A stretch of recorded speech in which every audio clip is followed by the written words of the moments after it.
So these are like kind of like compiled history of like, hey, this is what throughout human history we have come to the conclusion this is bad.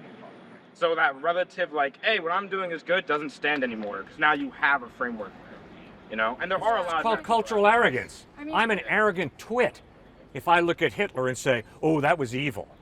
I'm an arrogant twit if I look at Joseph Stalin and say, oh, that was evil. What I should say is, from my cultural perspective, from my biased position, what you guys did was wrong. But that's just my opinion, because it's all relative. And I can't live that way. When I am confronted by a Joseph Stalin or an Adolf Hitler, I don't say, well, my subjective opinion is that that was really naughty. No, I reel with moral indignation saying that was absolutely evil. Just look at the Nuremberg trials. The Nazi officers had some brilliant lawyers.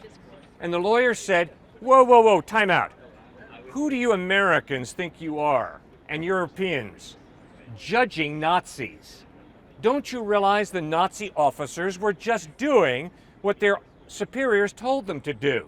And the Nuremberg trials shut down.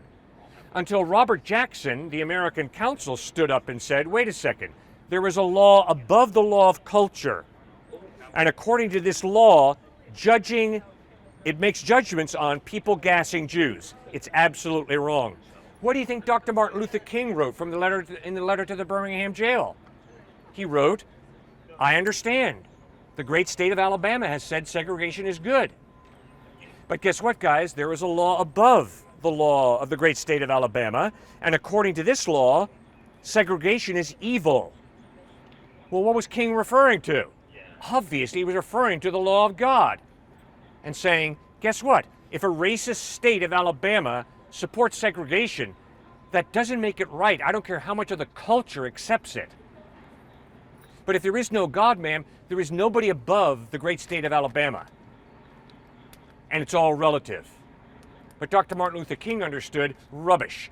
There is a God, an intelligent mind, above the laws of the great state of Alabama, and according to God's law, racism is evil.